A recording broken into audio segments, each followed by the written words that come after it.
Que bom que você chegou até aqui. Sinta-se uma pessoa abençoada. Você também pode ajudar a levar esta mensagem a outras pessoas. Compartilhe este vídeo em seus grupos de mensagens. Deixe seu comentário. E não se esqueça, deixe seu like. Gratidão. O desejado de todas as nações. Capítulo 27. Podes tornar-me limpo. Este capítulo se baseia em Mateus capítulo 8, versos 2 a 4, capítulo 9, versos 1 a 8 e 32 e 34, Marcos capítulo 1, versos 40 a 46, capítulo 2, versos 1 a 12 e Lucas capítulo 5, versos 12 a 28. De todas as doenças conhecidas no Oriente, era a lepra a mais temida. Seu caráter incurável e contagioso, o terrível efeito sobre as vítimas, enchiam de temor os mais valorosos. Entre os judeus, era considerada um juízo sobre o pecado, sendo por isso chamada o açoite, o dedo de Deus. Profundamente arraigada, inextirpável, mortal, era tida como símbolo do pecado. A lei ritual declarava imundo o leproso. Como pessoa já morta, era excluído das habitações dos homens. Tudo que tocava ficava imundo. O ar era poluído por seu hálito. Uma pessoa suspeita dessa moléstia devia se apresentar aos sacerdotes, que tinham de examinar e decidir o caso. Sendo declarado leproso, era separado da família, isolado da congregação de Israel e condenado a conviver unicamente com os aflitos de idêntico mal. A lei era inflexível em suas exigências. Os próprios reis e principais não estavam isentos. Um monarca atacado dessa terrível moléstia tinha de renunciar ao cetro e fugir da sociedade. Separado de amigos e parentes, devia o leproso sofrer a maldição de sua enfermidade.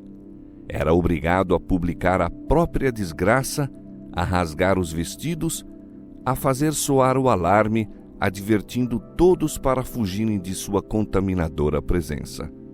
O grito "impuro, impuro", soltado em lamentosos tons pelo pobre exilado, era um sinal ouvido com temor e aversão. Na região do ministério de Cristo, havia muitos desses sofredores e as novas de sua obra chegaram até eles, suscitando um lampejo de esperança.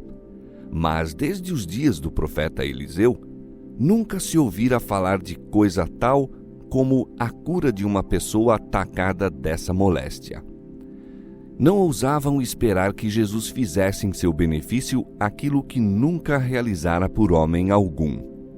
Houve, entretanto, alguém em cujo coração a fé começou a brotar, mas não sabia como se aproximar de Jesus.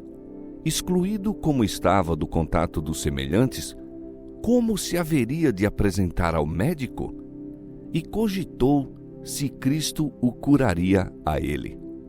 Deter-se-ia para atender a uma pessoa que se julgava estar sofrendo sob o juízo de Deus? Não haveria de, à semelhança dos fariseus e mesmo dos médicos, proferir sobre ele uma maldição, advertindo-o a que fugisse da morada dos homens? Pensava em tudo quanto lhe fora dito de Jesus. Nenhum dos que lhe buscavam o auxílio fora repelido.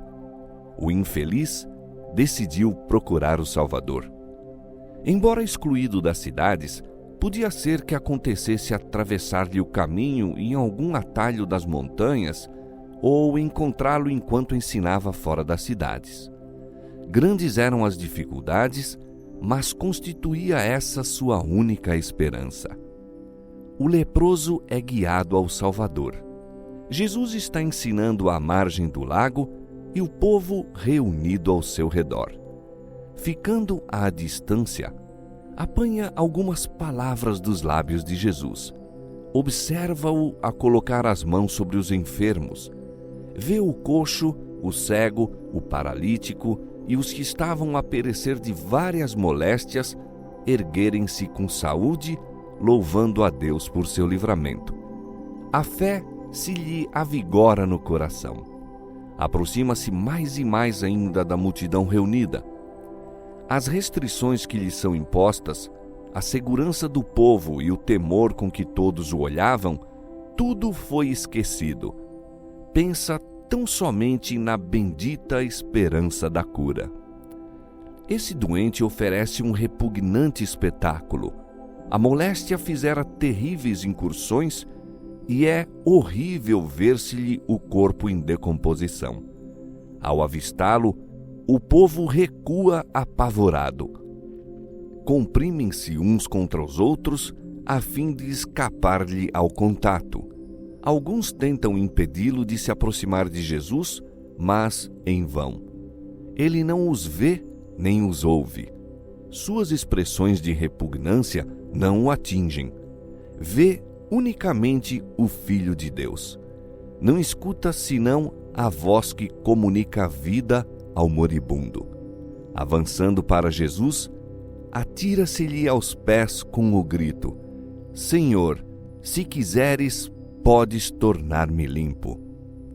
Jesus replicou: Quero, sê limpo. E pôs-lhe a mão em cima. Operou-se imediatamente uma transformação no leproso. Sua carne tornou-se sã, os nervos sensíveis, firmes os músculos. A aspereza e escamosidade peculiares à lepra desapareceram, sendo substituídas por suave colorido, como o da pele de uma saudável criança. Jesus recomendou ao homem que não divulgasse a obra que realizara, mas fosse imediatamente apresentar-se com uma oferta no templo. Essa oferta não podia ser aceita enquanto os sacerdotes não examinassem o homem, declarando-o inteiramente livre da moléstia. Embora de má vontade para realizar esse serviço, não se podiam eximir ao exame e decisão do caso.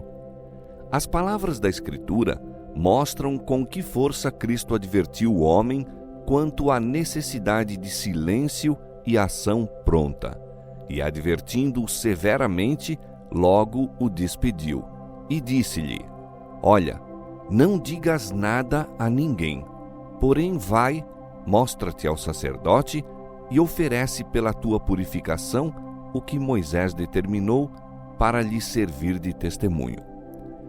Houvessem os sacerdotes sabido os fatos concernentes à cura do leproso, e seu ódio para com Cristo os teria levado a dar sentença desonesta. Jesus queria que o homem se apresentasse no templo antes que qualquer rumor acerca do milagre chegasse aos ouvidos deles. Assim se poderia obter uma decisão imparcial, sendo ao leproso purificado permitido mais uma vez unir-se com a família e os amigos. Tinha Cristo ainda outros intuitos ao recomendar silêncio ao homem. O Salvador sabia que seus inimigos estavam sempre buscando limitar-lhe a obra e desviar dele o povo. Sabia que, se a cura do leproso fosse propalada, outras vítimas dessa terrível doença haviam de aglomerar-se em volta dele e então ergueriam o brado de que o povo se contaminaria pelo contato com elas.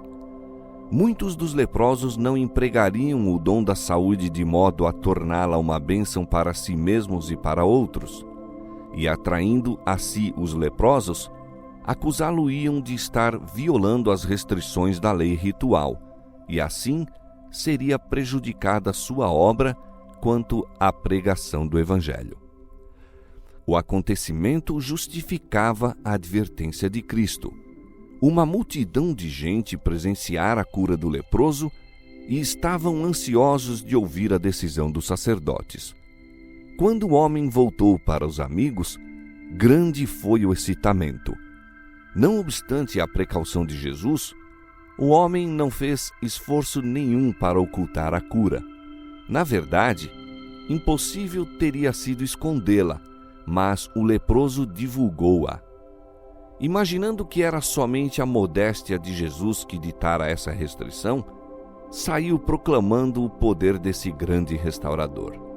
Não compreendia que toda manifestação dessa espécie tornava os sacerdotes e anciãos mais decididos a eliminar a Jesus. O homem restaurado sentia ser deveras preciosa a graça da saúde. Regozijou-se no vigor da varonilidade e no ser restituído à família e à sociedade, e julgava ser impossível abster-se de dar glória ao médico que o pusera são. Esse seu ato, porém, de divulgar o caso, deu em resultado prejuízo para a obra do Salvador. Fez com que o povo se aglomerasse em torno dele em tal multidão que foi forçado a interromper por algum tempo seus labores. Todo o ato do ministério de Cristo era de vasto alcance em seus desígnios. Envolvia mais do que o ato em si mesmo parecia encerrar. Foi o que se deu no caso do leproso. Ao passo que Jesus ministrava a todos quantos iam ter com ele, anelava beneficiar os que não iam. Ao mesmo tempo que atraía os gentios e os samaritanos, almejava chegar aos sacerdotes e aos mestres excluídos pelos preconceitos e tradições. Não deixou de tentar meio algum pelo qual pudessem ser alcançados. Ao enviar o leproso aos sacerdotes, proporcionou-lhes o testemunho calculado a desarmar-lhes os preconceitos. Haviam os fariseus declarado que os ensinos de Cristo eram contrários à lei dada por Deus mediante Moisés, mas suas instruções ao leproso purificado de apresentar uma oferta segundo a lei refutavam essa acusação. Era suficiente testemunho para todos quantos estivessem dispostos a convencer-se. Os dirigentes em Jerusalém tinham enviado espias a fim de procurar qualquer pretexto para matar a Cristo. Ele respondeu apresentando-lhes uma prova de seu amor pela humanidade, seu respeito pela lei e o poder que tinha de libertar do pecado e da morte. Assim lhes deu testemunho: deram-me mal pelo bem e ódio pelo meu amor. Aquele que deu no monte o preceito, amai os vossos inimigos, exemplificou ele próprio o princípio não tornando mal por mal ou injúria por injúria, antes, pelo contrário, bendizendo. Os mesmos sacerdotes que haviam condenado o leproso ao banimento atestaram-lhe a cura. Essa sentença, proferida e registrada publicamente, constituía firme testemunho em favor de Cristo. E ao ser o homem reintegrado sadio na congregação de Israel, sob a afirmação dos próprios sacerdotes de que não havia nele vestígio da moléstia, tornou-se vivo testemunho de seu benfeitor. Apresentou alegremente a oferta e engrandeceu o nome de Jesus. Os sacerdotes estavam convencidos do divino poder do Salvador. Foi-lhes dada a oportunidade de conhecer a verdade e serem beneficiados pela luz. Rejeitada, ela passaria para nunca mais voltar. Muitos rejeitaram a luz. Ela não foi, todavia, dada em vão. Foram tocados muitos corações que, por algum tempo, não deram disso sinal. Durante a vida do Salvador, sua missão parecia despertar pouca correspondência de amor da parte dos sacerdotes e mestres. Depois de sua ascensão, porém, grande parte dos sacerdotes obedecia à fé. A obra de Cristo em purificar o leproso de sua terrível doença é uma ilustração de sua obra em libertar a alma do pecado. O homem que foi ter com Jesus estava cheio de lepra.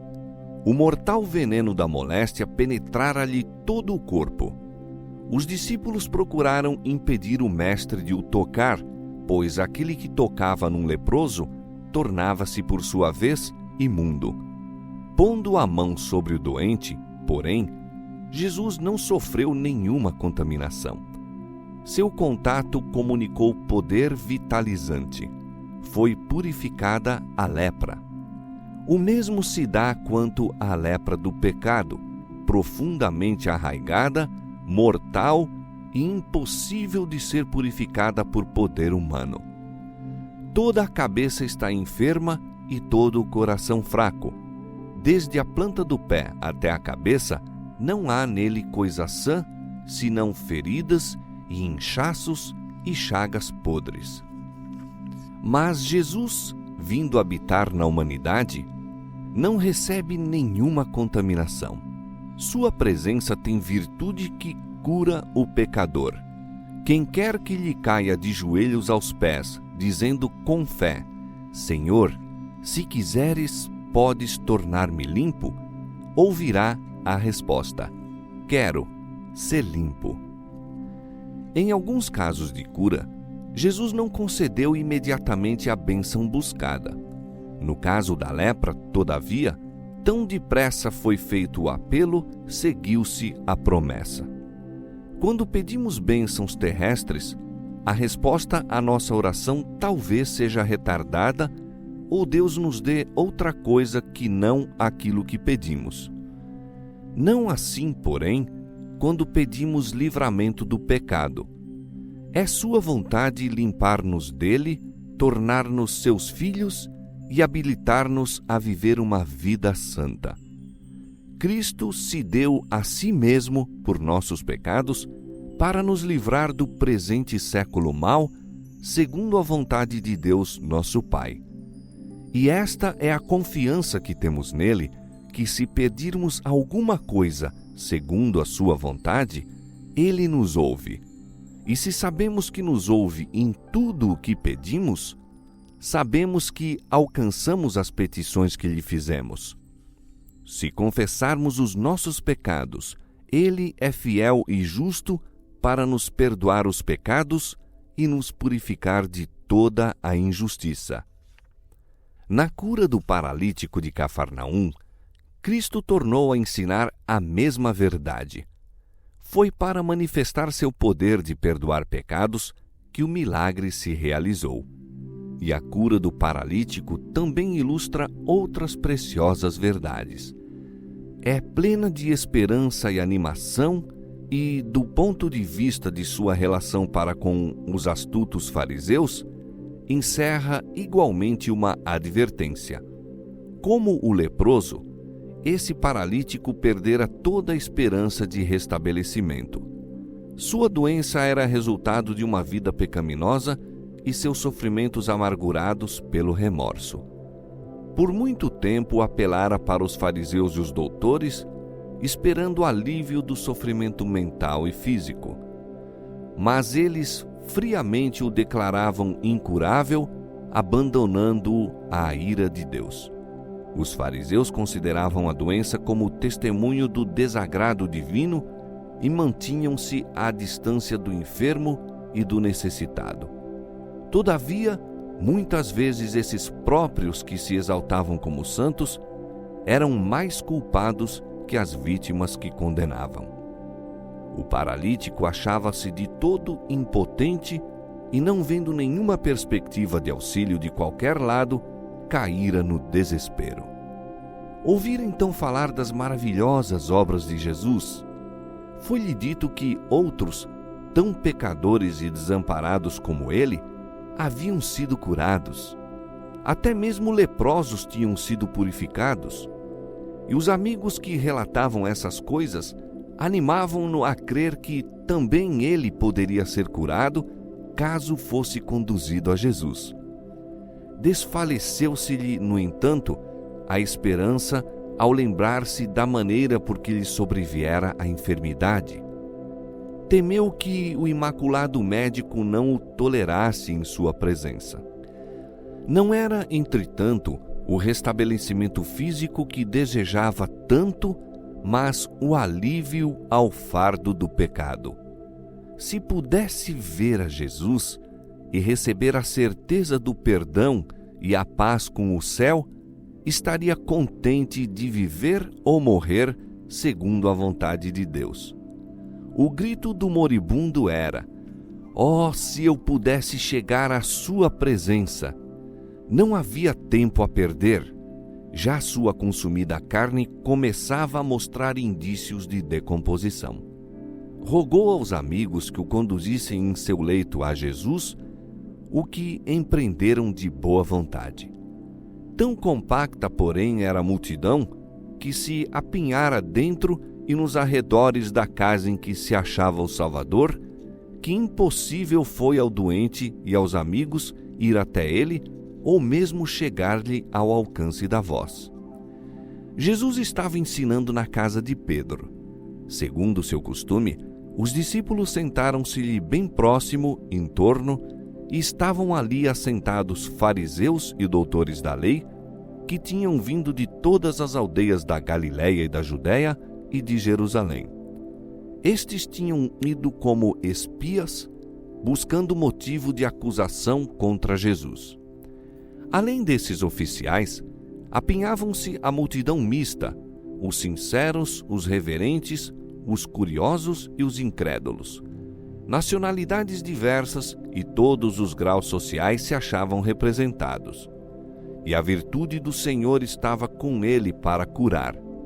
O espírito de vida pairava por sobre a assembleia, mas fariseus e doutores não lhe discerniam a presença. Não experimentavam nenhum sentimento de necessidade e a cura não era para eles. Encheu de bens os famintos e despediu vazios os ricos. Repetidamente procuraram os condutores do paralítico abrir caminho por entre a multidão, mas debalde. O enfermo olhava em derredor de si com indizível angústia. Quando o tão ansiado socorro tão perto estava, como poderia renunciar à esperança? Por sugestão sua, os amigos o levaram ao telhado e, abrindo um buraco no teto, baixaram-no aos pés de Jesus. O discurso foi interrompido. O Salvador contemplou o doloroso semblante e viu os suplicantes olhos fixos nele. Compreendeu. Tinha atraído a si aquele perplexo e duvidoso espírito. Enquanto o paralítico ainda se achava em casa, o Salvador infundira-lhe convicção na consciência. Quando se arrependera de seus pecados e crera no poder de Jesus para o curar, as vitalizantes misericórdias do Salvador haviam começado a beneficiar-lhe o anelante coração.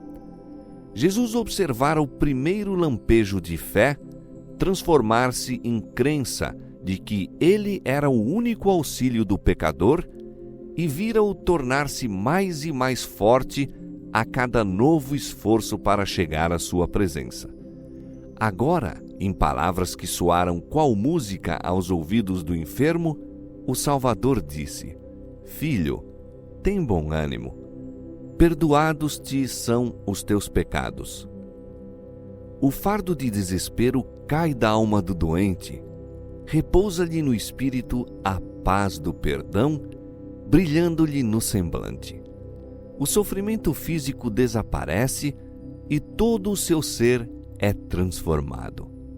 O impotente paralítico estava curado, perdoado o culpado pecador. A fé singela aceitou as palavras de Jesus como o favor de uma nova vida. Não insiste em nenhum outro pedido, mas queda em jubiloso silêncio, demasiado feliz para se exprimir em palavras. A luz do céu irradiava-lhe da fisionomia e o povo contemplava a cena com assombro. Os rabis haviam esperado ansiosamente a ver que faria Jesus com esse caso. Lembravam-se de como o homem apelara para eles em busca de auxílio e lhe tinham recusado esperança ou simpatia.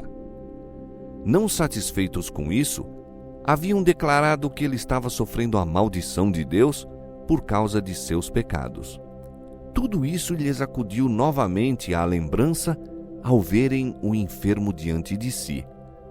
Observaram o interesse com que todos contemplavam a cena e experimentaram terrível temor de perder a influência sobre o povo. Esses dignitários não trocaram palavras, mas olhando-se leram no rosto uns dos outros o mesmo pensamento de que alguma coisa se devia fazer para deter a onda dos sentimentos.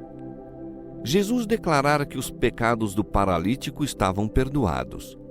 Os fariseus tomaram essas palavras como blasfêmia e conceberam a ideia de apresentá-las como pecado digno de morte. Disseram em seu coração: ele blasfema. Quem pode perdoar pecados senão só Deus?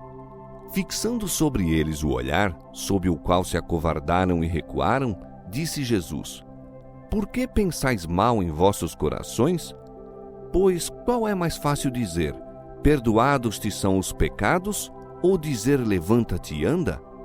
Ora, para que saibais que o Filho do Homem tem na terra autoridade para perdoar pecados, disse então ao paralítico: levanta-te, toma a tua cama e vai para a tua casa.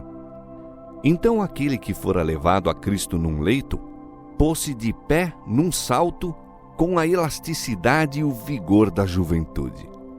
A vitalizante seiva estua-lhe nas veias. Cada órgão de seu corpo rompe em súbita atividade. As cores da saúde sucedem ao pálor da morte próxima. E levantou-se e, tomando logo o leito, saiu em presença de todos, de sorte que todos se admiraram e glorificaram a Deus, dizendo: nunca tal vimos. Ó maravilhoso amor de Cristo, inclinando-se para curar o culpado e o aflito. A divindade compadecendo-se dos males da sofredora humanidade e suavizando-os. Ó maravilhoso poder assim manifestado aos olhos dos filhos dos homens! Quem pode duvidar da mensagem de salvação? Quem pode menosprezar as misericórdias de tão compassivo Redentor? Nada menos que poder criador era necessário para restituir a saúde àquele decadente corpo. A mesma voz que comunicou vida ao homem criado do pó da terra, transmitiu-a ao moribundo paralítico. E o mesmo poder que dera vida ao corpo, renovara-lhe o coração. Aquele que na criação falou e tudo se fez, mandou e logo tudo apareceu, comunicar a vida à alma morta em ofensas e pecados. A cura do corpo era um testemunho do poder que renovara o coração. Cristo pediu ao paralítico que se erguesse e andasse, para que saibais, disse ele, que o Filho do Homem tem na terra poder para perdoar pecados. O paralítico encontrou em Cristo cura tanto para o corpo como para a alma. A cura espiritual foi seguida da restauração física. Essa lição não devia ser desatendida. Existem hoje milhares de vítimas de sofrimentos físicos, os quais, como o paralítico, estão anelando a mensagem: perdoados estão os teus pecados. O fardo do pecado, com seu desassossego e insatisfeitos desejos, é o fundamento de suas doenças. Não podem encontrar alívio enquanto não forem ter com o médico da alma. A paz que unicamente ele pode dar, comunicaria vigor à mente e saúde ao corpo. Jesus veio para desfazer as obras do diabo. Nele estava a vida, e ele diz: eu vim para que tenham vida e a tenham com abundância. Jesus é espírito vivificante e possui ainda o mesmo poder vitalizante que tinha quando na terra curava o doente e assegurava o perdão ao pecador. Perdoa todas as tuas iniquidades, sara todas as tuas enfermidades. O efeito produzido sobre o povo pela cura do paralítico foi como se o céu se houvesse aberto, revelando as glórias do mundo melhor. Ao passar o homem curado por entre a multidão, bendizendo a Deus a cada passo e levando sua carga como se fosse uma pena, o povo recuava para lhe dar passagem e, presa de assombro, fitavam-no falando entre si brandamente em segredo. Hoje vimos prodígios. Os fariseus estavam mudos de espanto e esmagados pela derrota. Viram que não havia aí lugar para seu ciúme excitar a multidão. A maravilhosa obra operada no homem que haviam entregue à ira de Deus impressionara por tal forma o povo que no momento os rabis foram esquecidos. Viram que Cristo possuía um poder que tinham atribuído unicamente a Deus. Todavia, a suave dignidade de sua atitude apresentava assinalado contraste com o porte altivo deles. Ficaram desconcertados e confundidos, reconhecendo, mas não confessando, a presença de um ser superior. Quanto mais forte era a evidência de que Jesus tinha poder na terra para perdoar pecados, tanto mais firmemente se entrincheiravam na incredulidade. Da casa de Pedro, onde tinham assistido ao restabelecimento do paralítico por sua palavra, saíram para maquinar novos planos a fim de reduzir ao silêncio o Filho de Deus. A enfermidade física, se bem que maligna e fundamente arraigada, debelou-a o poder de Cristo. A da alma, porém, firmou o império sobre os que fecharam os olhos à luz. A lepra e a paralisia não eram tão terríveis como a hipocrisia e a incredulidade. Na casa do paralítico restaurado, foi grande o regozijo quando ele voltou para a família, conduzindo com facilidade o leito em que, pouco antes, fora vagarosamente levado de perto deles. Reuniram-se-lhe em torno com lágrimas de alegria, mal ousando crer no que seus olhos viam. Ali estava ele em sua presença, no pleno vigor da varonilidade. Os braços que tinham visto sem vida estavam prontos a obedecer imediatamente à sua vontade. A carne, contraída e arroxeada, achava-se agora rosada e fresca. Caminhava com passo firme e desembaraçado. A alegria e a esperança achavam-se-lhe impressas em cada linha do rosto, e uma expressão de pureza e paz havia substituído os vestígios do pecado e do sofrimento. Daquele lar ascenderam jubilosas ações de graças, e Deus foi glorificado por meio do Filho, que restituíra a esperança ao abatido e força ao aflito. Esse homem e sua família estavam dispostos a dar a vida por Jesus. Nenhuma dúvida lhes enfraquecia a fé, nenhuma incredulidade lhes maculava a lealdade para com aquele que lhes levara luz ao ensombrado lar.